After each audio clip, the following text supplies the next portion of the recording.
Now, once you've made the decision to move forward, that, from a consumer appetite perspective, from a cost perspective, from, a staffing availability perspective, it all works out that, this is going to be something that you can start to offer to your customers.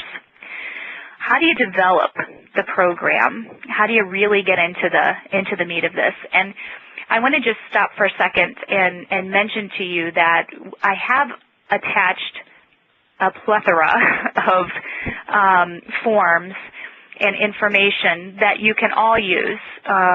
It's just a basic generic template of policies, of forms, etc. Please feel free to customize those according to your community needs if it's something that you would like to move forward with.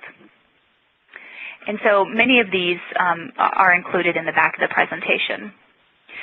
So one of the first things you need to do in terms of development, according to regulations and because it's a really good idea, is create your LMA assessment. How are you going to determine who needs LMA services? Well, you're going to have to do an assessment.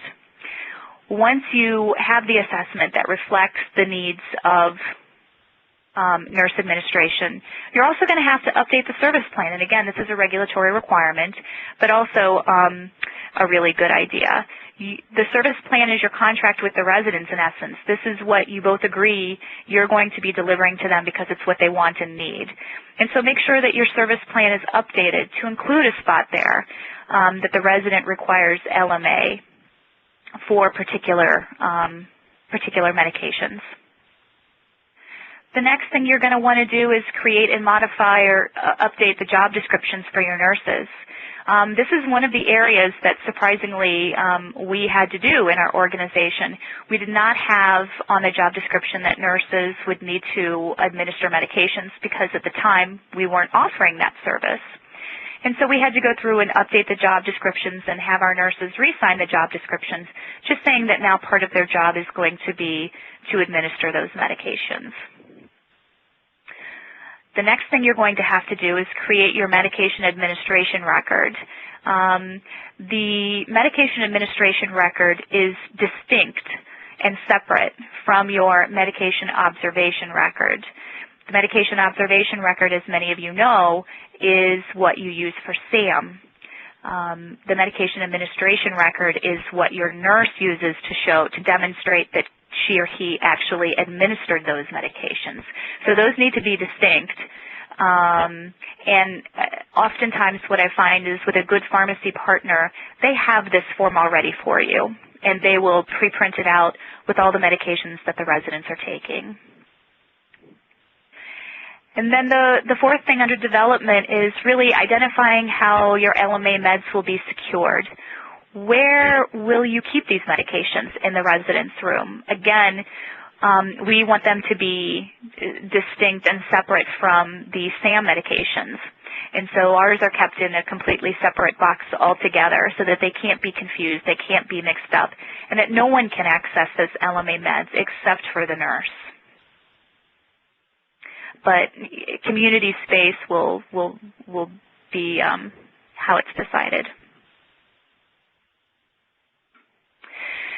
Development, identify how the LMA meds will be separated from SAM, as mentioned in the previous slide. Policies related to LMA, again, this is what is going to need to be submitted to EOEA with your operating plan, and so you're going to have to develop a lot of policies.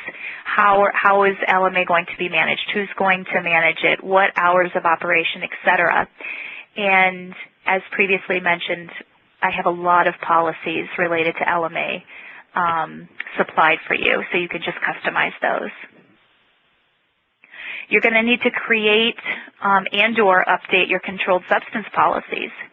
Your nurses are going to be, they're going to have to abide by the rules and regulations around controlled substance policies, so counting, et cetera.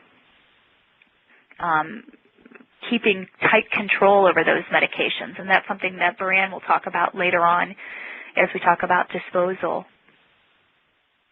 And then create and update your medication disposition policies. When a medication is discontinued, what are you doing with those medications? Are you giving them back to the residents? Are you giving them to the families? Are you flushing them? Are you hiding them away in a drawer in your desk in your office? How exactly are you managing the disposition of these? And then at the end of all of this, you're going to submit the policy statement and all of the above documentation to EOEA 30 days before offering the service. So once you get all this together, you send it in a nice little packet to EOEA, and they'll look through it and approve it, and then you can start offering your LMA services.